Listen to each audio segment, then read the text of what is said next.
In the emergency services world, levels of stress and depression can build up over time, or even very rapidly. Historically, these emotional issues were not addressed in a comprehensive manner or even fully understood or acknowledged. Today, we are beginning to understand the effects of these elevated levels of strain on both call takers and dispatchers, as well as field first responders.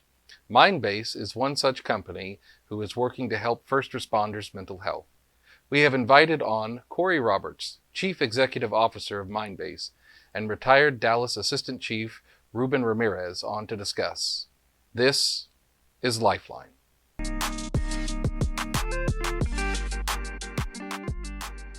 Well, thank you, gentlemen, so much for joining us today. We are very excited to have you on and to kind of hear about this because I think everybody in sort of the emergency communications profession feels this like every day. Like just some days it's worse than others, but it does eventually kind of build up and really affect you.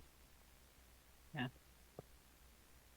Yeah, it absolutely does. And I'm so excited. We chatted a little bit before we started the recordings, and I did what I could as far as understanding the progression or the relationship between the two of you and Versaterm because we've spoken with Versaterm, a couple of three times now, I think.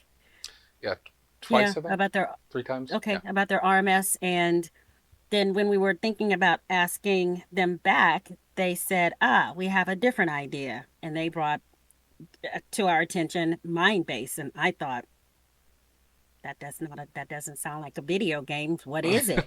And they kind of started giving us a little background on it. And so, Chief Ramirez, you are retired chief of police, Dallas, not a small town. And I believe, just for my audience, it was your baby, really, to do the checkpoint, which That's is right. kind of what got this whole party started. That's right. Yes, that's right. So Okay, okay. I'm a retired assistant chief with the Dallas Police Department.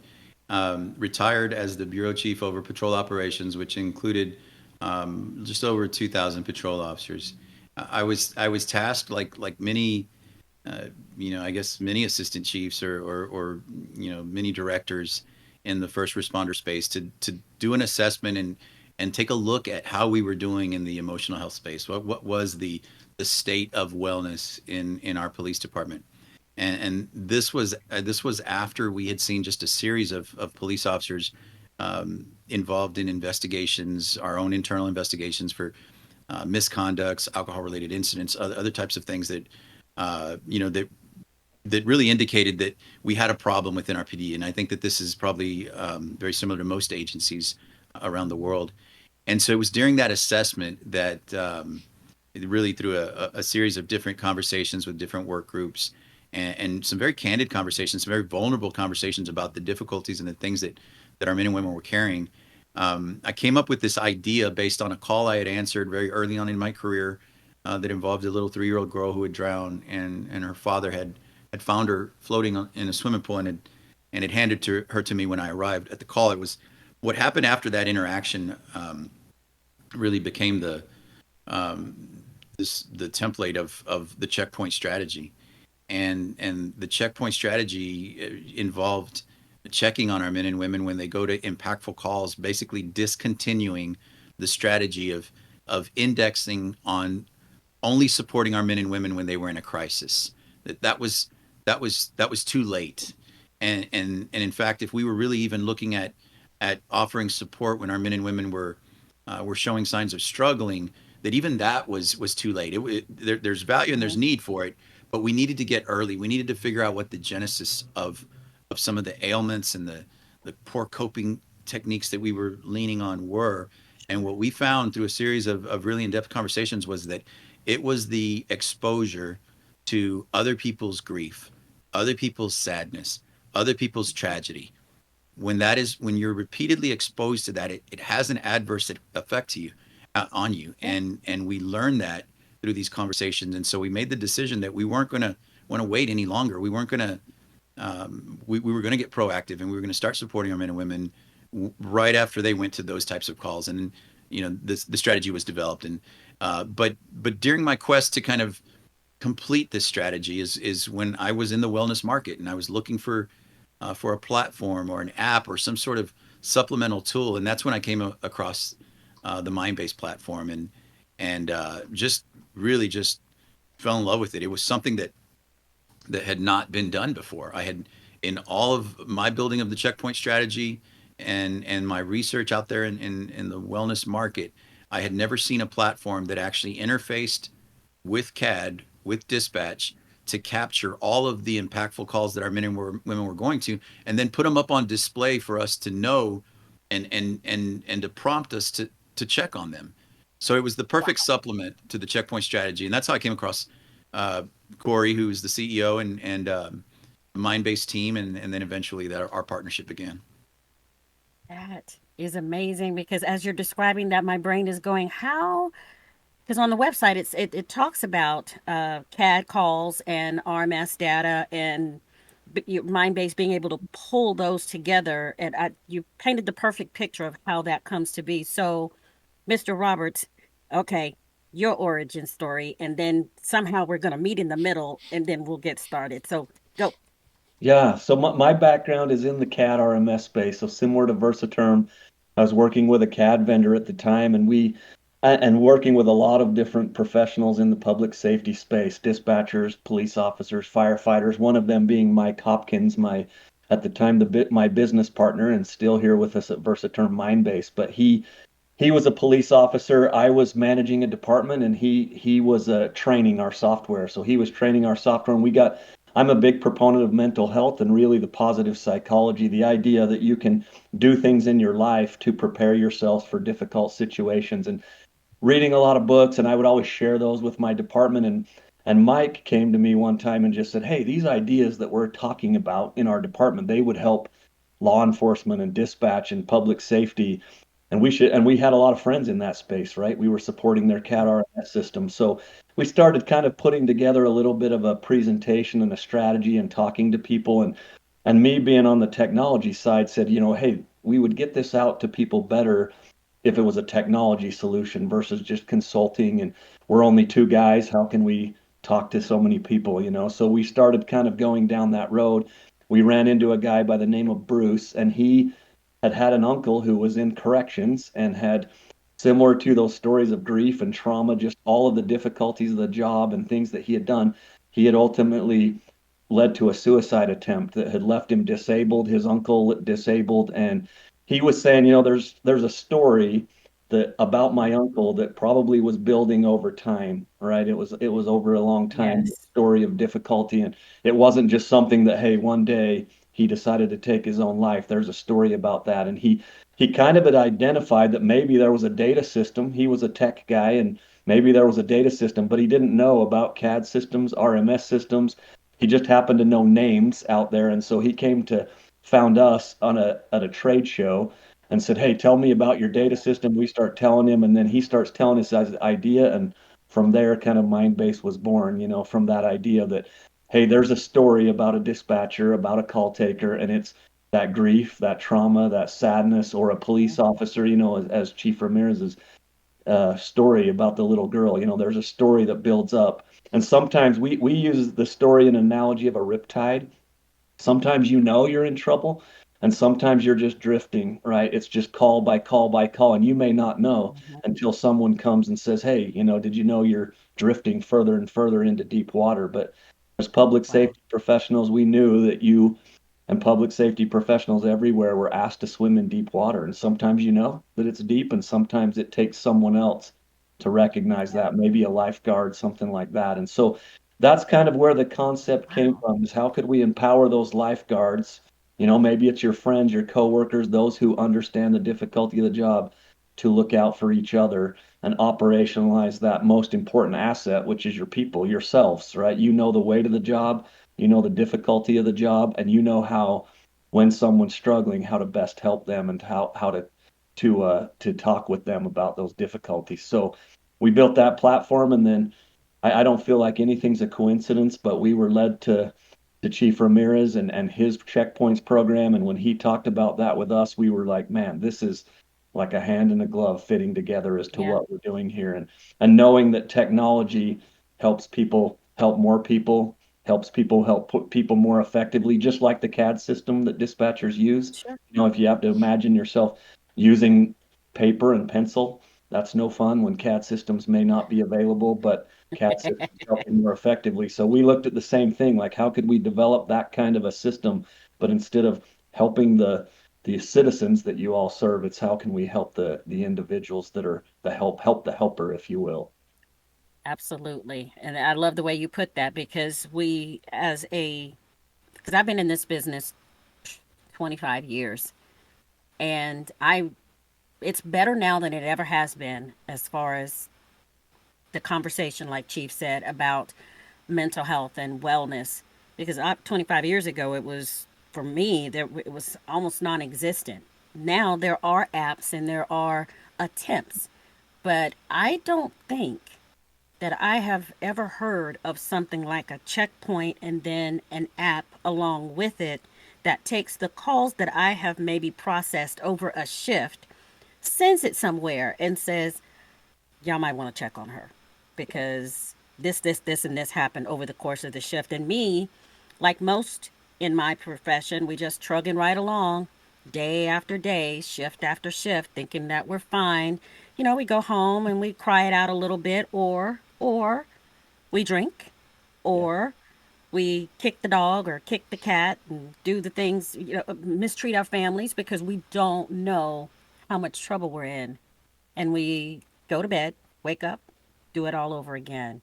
And there's something off to the side that is keeping track of the trauma that is being deposited into me daily, daily, daily, and is creating a mechanism to basically do a check welfare, right?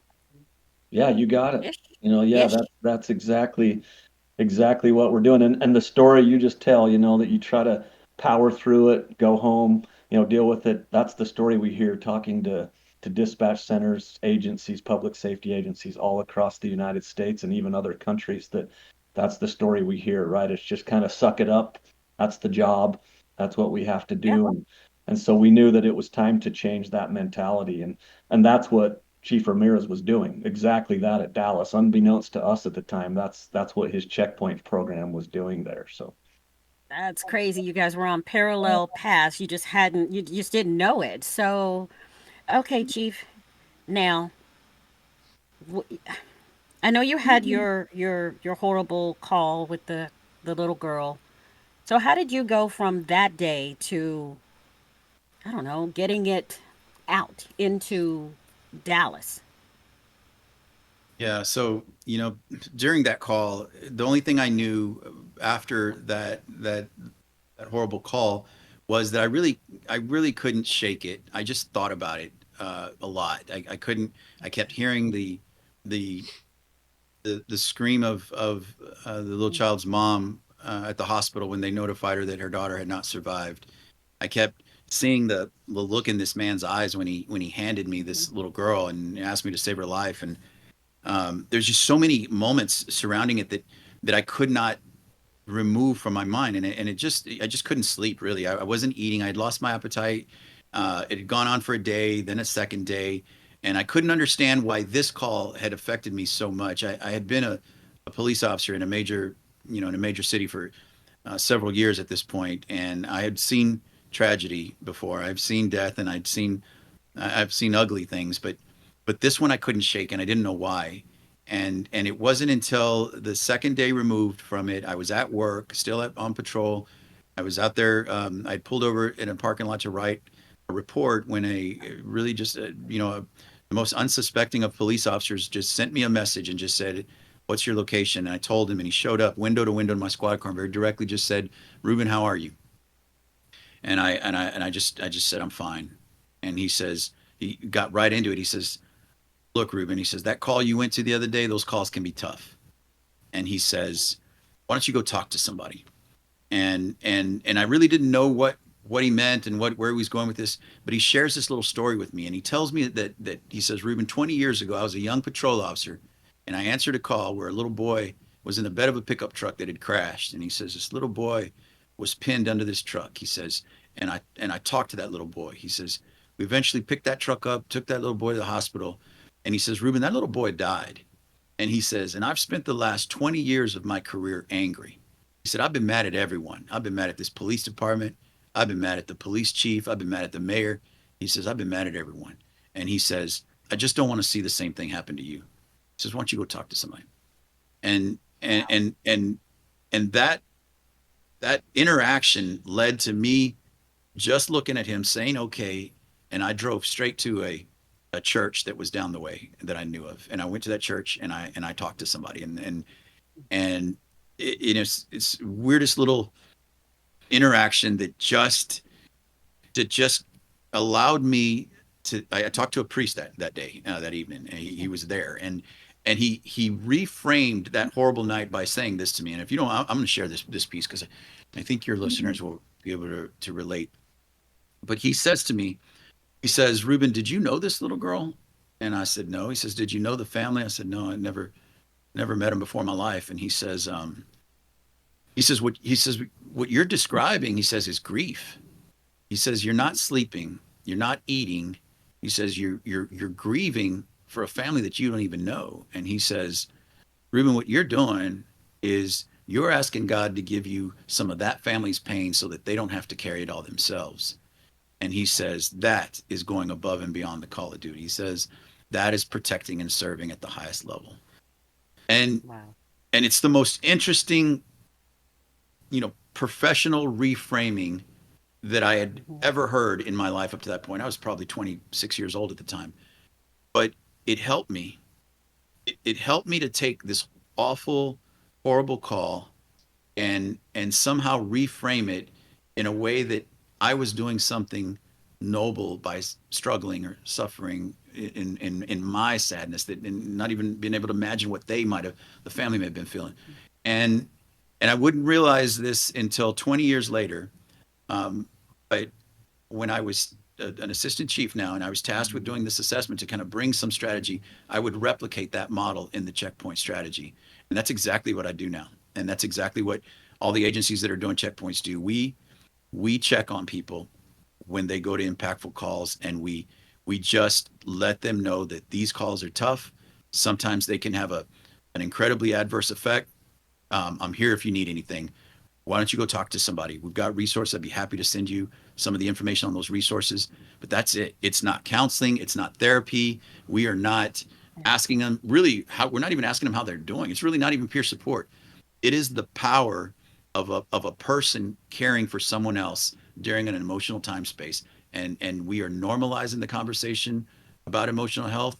We are no longer dismissing the impact of these loss of life calls, these screaming calls, these death or dying calls, and we are encouraging our men and women to counseling. But we do it so frequently because if you think about how many times your dispatchers are coming across these types of calls, we do it so frequently that we are creating a normalization to this. We are creating a mentorship. We are creating support and encouragement, and we are infusing everything that should have always been done in the world of first responders. This should have always been there.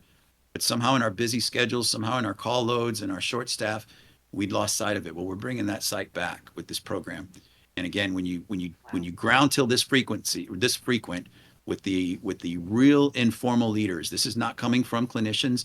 It's not coming from chiefs of police. It's not coming from directors. It's coming from other comms employees and staff that are influential, that have the ears of their peers and their colleagues, and we're checking on them. And then again, you put the platform of Mindbase up there that pulls all the data up and puts it on a dashboard where you know exactly what someone may have gone to the night before or 2 nights before. Or you're able to see that, wow, in just the last, you know, 2 months, Gary's had 11 dying calls. He's had 4 Mhm. CPR calls. You add that together, and it's like, hey, we got to make sure that we're talking with him. We got to make sure we're supporting him, not just dismissing it, so that you don't get to the point where you do the natural, really, I guess, digression, which is the Mhm. natural is that you compartmentalize it. The natural is that our culture has said, well, this is your job. This is normal. No, it's not. It's not normal. It's a life changing event to every other person that was involved in that death or dying call. Why is it normal to us? Did Oh, you or I or anyone listening ever get the training when you became a dispatcher or a police officer? Did you ever get the training that said, "Hey, here's how you handle grief. Here's how you mm-mm. heal from listening to a person take their last breath"? No one's ever taught us that, and we're not any Nope. different than anyone else. And so Wow. it was time we started acting like it, and and that's how we built the strategy, and that's why we're getting so many agencies that really they rave about it. Yeah, They know it's something that's been missing, and so anyway, we're very proud of it, as you can tell. you should be. You absolutely should be. Because I'm sitting here just, I need a brochure. I need two or three brochures. I need to email my chief and be, look, let's talk. I need an appointment so we can, because I'm ready to use it right now because I'm You know? just listening to you. I'm going, and as a supervisor on shift, I don't take as many calls and I don't dispatch as many calls, but I don't have the ability to just dismiss what I've dealt with over the course of my career. Some of this stuff is still with me.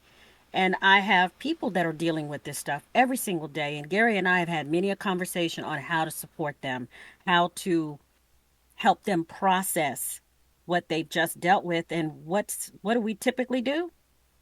Oh, here's an admin day. You Yeah, go home. Uh, see you tomorrow.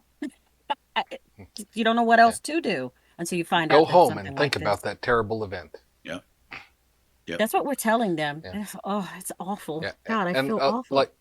like a lot of times, I would often, I guess, counsel like people that were especially new in the profession to kind of, you know, put on their professional mindset of like, you're not, don't be empathetic. You can be sympathetic, but don't feel like, because you're going to hear a lot of bad stuff on the phone. And so, don't be a part of that because you have a job to do. So focus on that job, Mhm. getting the help where it needs to be, getting the information. But I like after kind of hearing y'all talk, that may not be the best approach. Like, because it may be that uh, there does need to be checkups as you know, Mhm. sort of this accumulation of grief and stress and uh, cortisol kind of continues over time. So how I guess would like Erica and I as like frontline supervisors, how would we like because is it just like go talk to do we just say like go talk to anybody or is there like a specific like action strategy for that?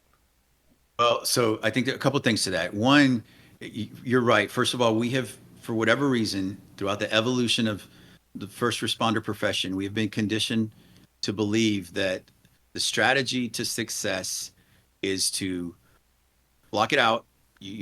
Don't show the empathy. Essentially, what we're saying is don't show the human side because we got a job to do. And I think that's where our first mistake was in the first responder profession. Being human is our greatest strength. It's the greatest thing we have. Being empathetic, being compassionate is a it's a superpower. We all have it because we wouldn't have come into this first responder profession if we hadn't. It's our Yeah. superpower. We've suppressed it. We operated under a facade, if you will, for that somehow or another, when you take on this role that you can't be human, you have to be this. Or because you wear this uniform, you can't be affected by the things you see. That is absolutely not true. You can be Yeah. affected, and we have every statistic and stigma to prove that you can. Our men and women are struggling with anxiety, depression, alcoholism. We have an unprecedented divorce rate, and suicides continue Mhm. to climb. And this is even after 3 to 5 years worth of wellness talk. So so so that's what we had to go retroactive and say, okay, no, we are going to be human. And what we find is that strength within being human. You may take a hit at that moment, you may be emotional at that moment, you may be sad at that moment, but at least you're not packing it down and letting it manifest at a when you least expect it, or when life starts to pile up on you. We're being human about it. And so what we do to supplement that noble effort to be human to our checkpoint is that we encourage you to counseling.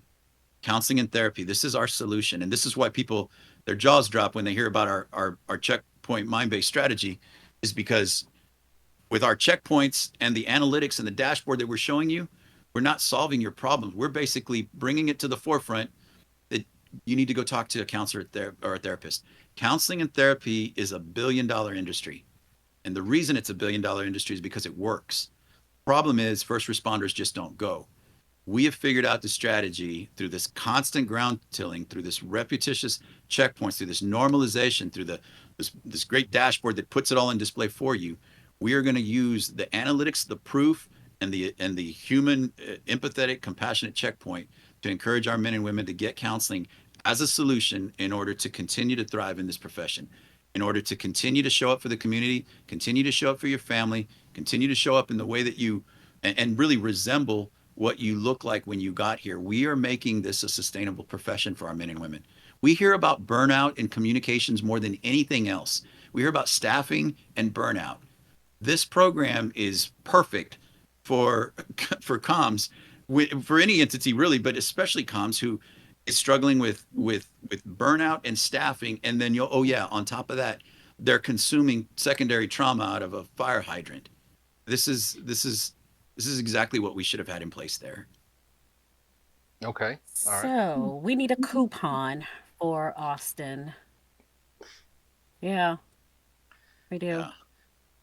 So I guess with the mind based portion of it, the Versaterm portion, uh, with the checklist, you guys kind of are like, okay, these are events that might be considered traumatic, like, and then you take the data with that, and you're like, okay, they have this whole list of events that have been trauma over the last 2 weeks, month, whatever.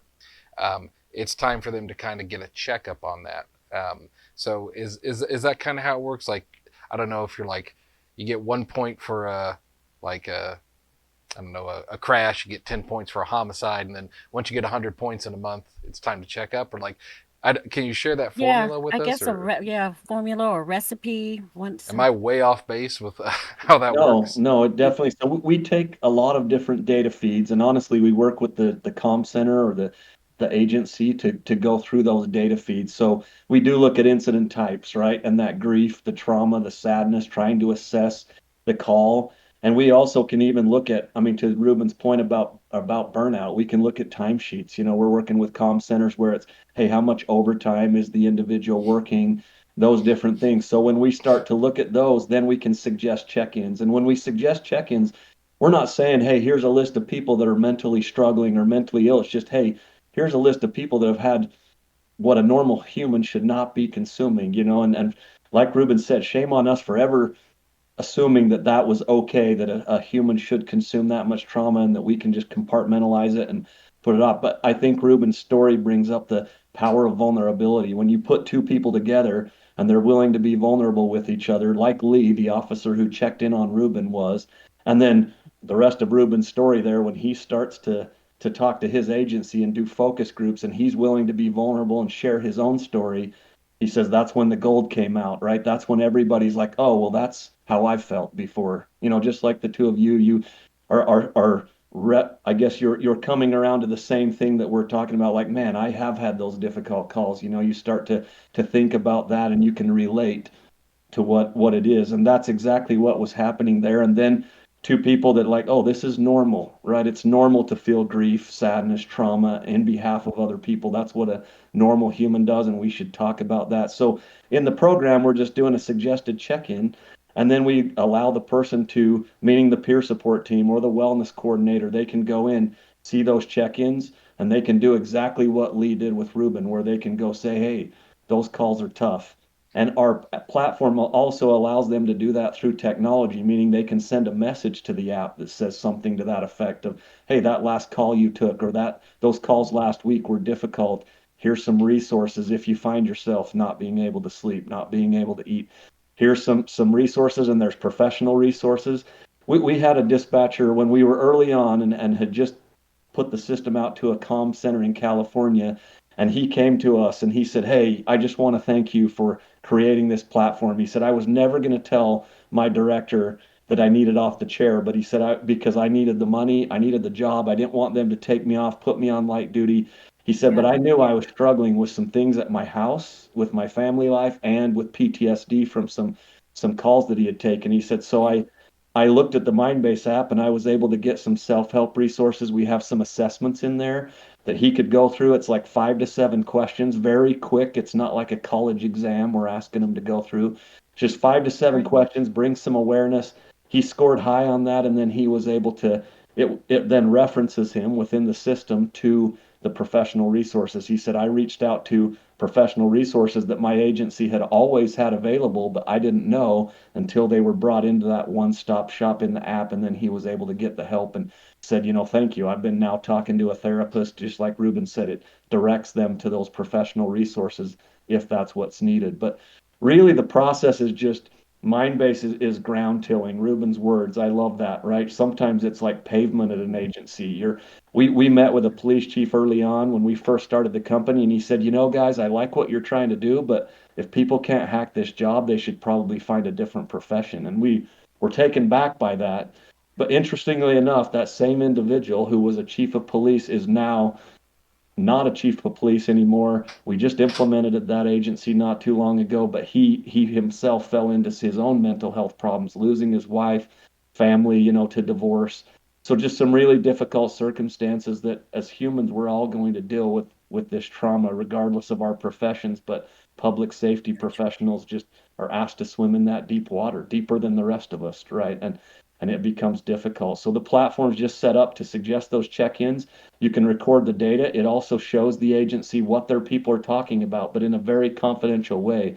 We don't record the conversations attached to the person. We just keep population level data of, hey, at our police department or our comm center, our people are struggling with grief or trauma or anxiety. Interestingly enough, one comm center was struggling with financial issues, and we dug into that. And as we learned more from their director, they had got a lot of that overtime in years past due to COVID and shortages, and now they're starting to pull back on some of that overtime, and it's causing their people financial stress, right? They got used to that Yeah. extra money that maybe now is not as readily available in some parts of the Hmm. country. So it was an interesting insight Oh, that wow. Mindbase was able to pull for them and say, hey, bring in some training on financial and budgeting and pensions and different ways to maybe put some money away for those tougher times. So lots of different examples I could give you of insights that Mindbase has been able to provide to people, but it really overall is just it's a technology platform that when you have a technology platform, then you can put policies and procedures around that. And now Chief Ramirez, he's retired from Dallas PD, and technology allows programs to continue on, right? After those influential leaders like Chief Ramirez have retired, but the technology is still in place and the program can continue to work there. Hmm. I am still stuck. You mentioned the timesheets and the relationship between how much overtime people are working. So, and my mind is just going a mile a minute. I'm thinking about that secondary trauma and just the dump that happens to us on a regular 40-hour shift or a week, just normal week. And then we have some people that work the absolute maximum of overtime. And in my mind, I always thought about it as just extra money. The most that's happening to them is less sleep. Until right now, and I'm ashamed to admit this, the thought did not cross my mind that that's more exposure to all the Yeah. things that we're all struggling with, more dead calls, more suicides, more, officer needs assistance, more. And your system will say, not only is it just bad, the trauma period, but this person's working 36 extra hours of overtime, which means they're being exposed to even more. Might want to check on them, might want to find, and start with checking on them, do that wellness check for their mental and emotional health. But maybe a sidebar conversation would be maybe some financial counseling, because why does anybody need to work that much? I just mind blowing. I would not have thought about it before today. Yeah, it could Uh, also be that I mean, some of the stories we've heard are that they're trying to avoid that time at home where their mind is maybe a little bit more idle, and now they're thinking about all that trauma. So the if they're at work, they're overstimulated, and that allows them to not have to think about and process these calls. So they just want to stay at work all the time, right? Because it almost becomes that adrenaline rush that once they go home, they don't know how to deal with that. And we also see that with retirees, and we make our platform for that reason available to retirees of the agency so that they can support and check in on them as well. Because when you retire, as Reuben probably could talk to right now, all of that overstimulation and everything built up over a career is instantly like, oh, I don't go to work today, and now what? And we see a high suicide rate among retirees in public safety, unfortunately, for that reason. So they Really? could be trying to stay at work and doing all those overtime hours just simply for that idea that I don't want to go home and have my mind idle where I have to think about all of the difficulties that maybe they're facing financially at home, dealing with difficult partners, those type things, or the trauma they've been exposed to at work. Yeah. Wow. Just So to go go ahead, sir. along, Erica, with what you were saying about Erica, how you never really thought about that consideration before, like we're working more overtime, and by as a byproduct of you're consuming more trauma. This is where I do get critical of the first responder profession, and I think it is incredibly short-sighted that over the last few years we have evolved into this an analytical mecca. Like, we analyze every single thing our people do.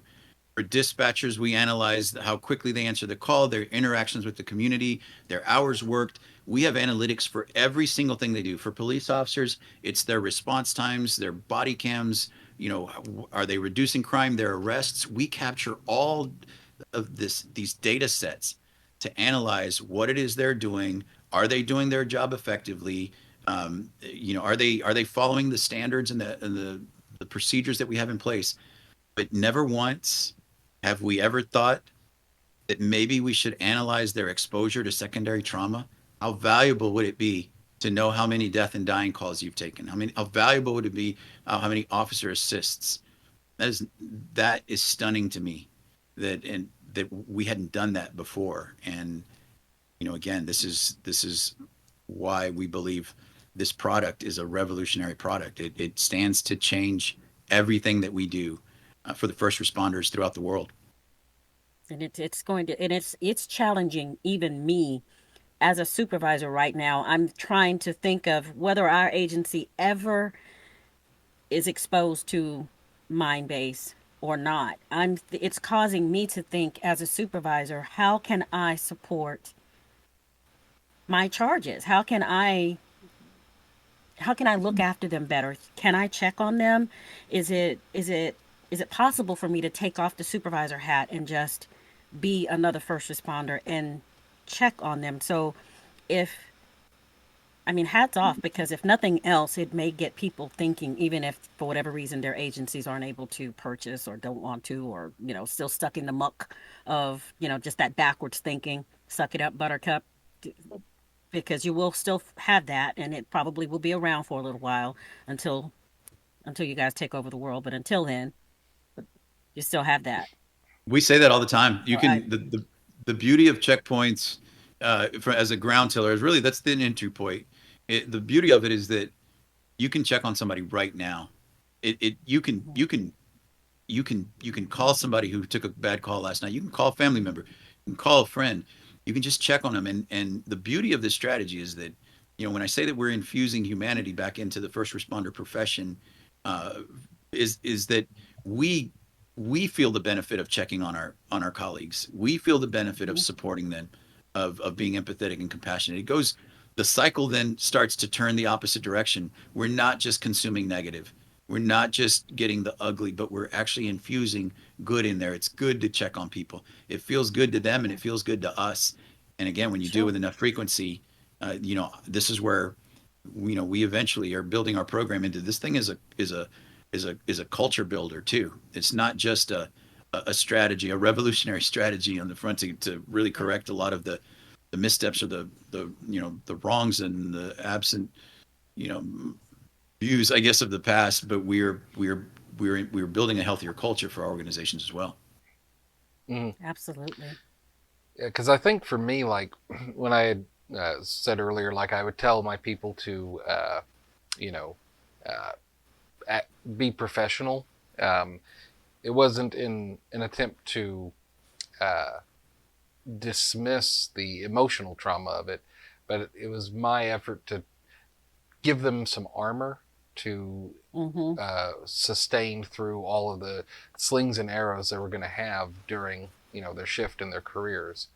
But it sounds like that you can be wearing armor, but you're still going to absorb that emotional trauma. It's more like radiation rather than like an arrow thrown at you. Mm-hmm. So a Well better said, Gary. strategy. Thank you, thank you. A better strategy from what you're saying is yes, you're going to, no matter what you do, you're going to suffer some emotional trauma during your work. Um, but you can work through that by making sure that we're being each other's keepers and checking on each other and encouraging each other to go talk. Because if I'm being honest, like I'd much rather have my fingernails pulled out than talk about my emotions on any case. But that's the hard work that you have to do sometimes in order to stay healthy. Yeah. Yeah, and the first responder, when I talk to the different groups, I always kind of adjust the message a little bit. But one of the better examples is been policing. We spend a lot of attention focusing on the physical survival of our men and women, from the bulletproof vest, the Kevlar vest, to the armor plated doors, to mechanics and tactics and strategy. And as a result, we do really well in that space. I think the police profession has gotten safer, and I think they do well in the physical battle. But we can't dismiss the mental battle, because the mental battle is just as important. I mean, you can save, you can put your armor on and be okay and be rigid, but when the call's happening. But you know, what about the long haul? What do we look like when we leave this profession? Is there anything left? What about our families? Are they getting, that you're really that that public servant hearted man or woman that I mean, what are they getting? I feel like they're Yeah. the becoming the real, you know, victims of this thing. And I think there's a way to do both. We're incredibly creative when we want to be.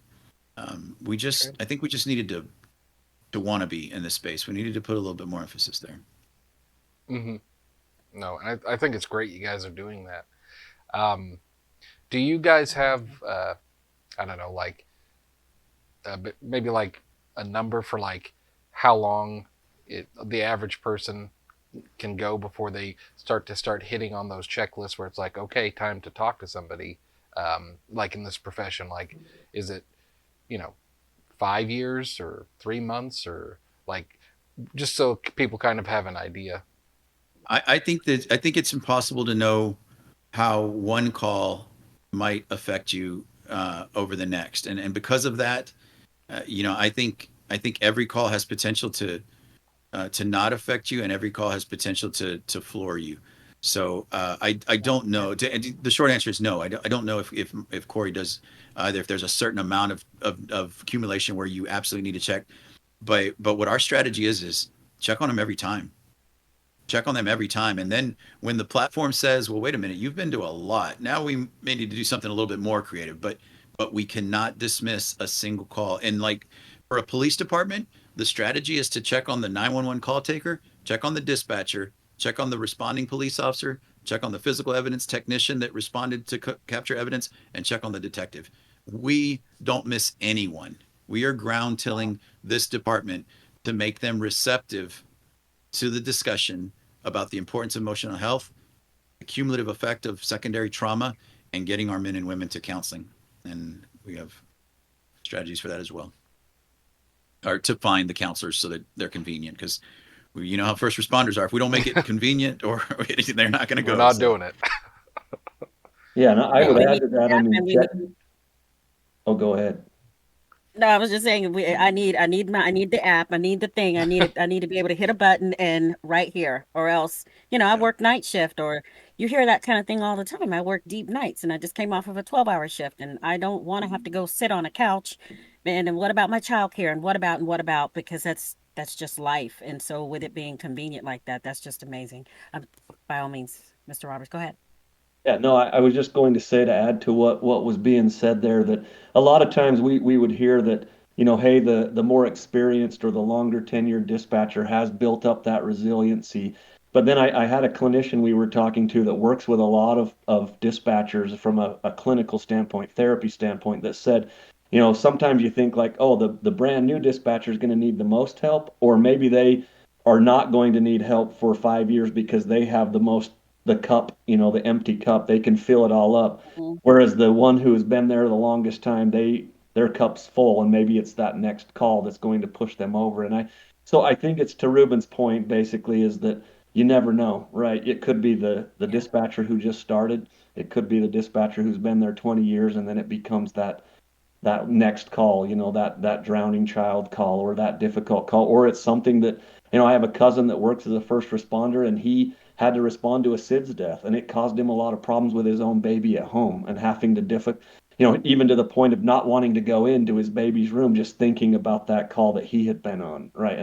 So it was just his personal family situation that call was it. And we've talked with a lot of agencies about that, hey, we walk a fine line of confidentiality. We want it to be very confidential, the system to respect confidentiality of individuals. But we also want to know that, hey, if you have personal situations in your life that are, maybe you need a check in based on this particular call, like my cousin with that SIDS baby death, then is there something we could build in? So we're always looking at new ideas and new ways to suggest those check ins. But I think we always err on the side of check in on somebody, right? Even if you don't have Mindbase, I love what Reuben said. It's like check in on somebody. We all know people. We're all friends, neighbors, family members. Think of somebody today and go check in on that person. It's not going to hurt anything, and likely it's going to start a conversation that maybe that vulnerability starts to happen. And like Reuben said, then the gold comes out, right? That hey, we start talking and we can start unpacking some of that trauma that for a long time public safety we've taught that hey,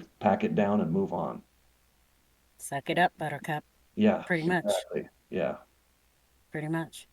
So I am I don't know how much time we have, but I do want to throw it out there that if you guys are open to it, you're welcome to come back and have as many conversations as you'd like to have because I don't think in whatever this has been 30, 45 minutes, whatever it is, I don't think that that's enough time to get into as much to even I think we're just begun to scratch the surface really of what this can do. I'm already a fan just because I'm all literally thinking of all the ways it can help just our agency alone. So if an agency, first things first, please come back. Second thing, if someone's listening to this, because I think it'll probably go up on your site, but if somebody's listening to this or watching this and is going, I don't know, what would you say? Yeah, I mean, I think let's start with a conversation. We would love to talk to them similar, and we appreciate the opportunity to be here today and help get the word out, but and the invitation to come back. But starting with a conversation with them, they can reach out to us. So the website is getmindbase.com, getmindbase.com. They can go there, submit a demo request. It doesn't even need to be a demo. We can just introduce them to the platform, or most of all we want to find out, hey, what are you doing at your center today or your dispatch center agency today, and are we a fit? Is it something that we could help you with? Is there just ideas that we could share? We would love to invite them to our user groups. We have peer support groups and wellness groups all across the country now that are talking in our user groups about different ideas and sharing ideas similar to what we've done today. And their agencies in California and Texas are picking up agent or ideas from agencies in Maryland and New Jersey and North Carolina. It's awesome, right? As a group, I think it's like everything's scattered among us, right? The best ideas are scattered among us, and when we get together, then we can start really making a difference. And I think that's what Mindbase is trying to do is just gather those ideas and then share them. And we appreciate the opportunity to do that here. But yeah, we would welcome the invite to come talk with anyone who's interested. Absolutely. Well, I'm sold on Mindbase. Well, awesome. Telling you, I'm going to be shooting an email. Watch. I'm serious. I'm so going to do it. But no, yeah, I just like to echo Erica and say that you guys are doing really important work, and Seriously. it's hard to change people's thought processes and opinions, Mhm. especially in government jobs where it's like, hey, we've been doing it this way for 40 years. We're not going to change. But, you know, it is good to, because as you said, Chief, we don't want to use up these people and have them just be burnt out husks when they retire. We want them to, enjoy their life because they're sacrificing a lot. And if we can give them that support to be successful, we want to do that. Absolutely. Absolutely. So thank you, gentlemen, for joining us, and we'd love to have you back on again. We've been talking with the retired Dallas Assistant Chief Reuben Ramirez and Corey Roberts, the Chief Executive Officer of Mindbase, a company that works to help first responders and their mental health. We appreciate all of you for joining us today and listening along. And if you have any questions, you can always email us at lifeline911podcast@gmail.com. From all of us at Lifeline 911, I'm Gary. I'm Erica. And we will see you next week. Thank you for watching our production of Lifeline 911. If you have any questions about today's topic or topics you'd like us to cover in the future, please reach out to us at lifeline911podcast@gmail.com. This has been a production of Lifeline 911 Podcast, copyright 2025. From all of us at Lifeline, stay safe out there. And until next time, this is Lifeline 911 signing off.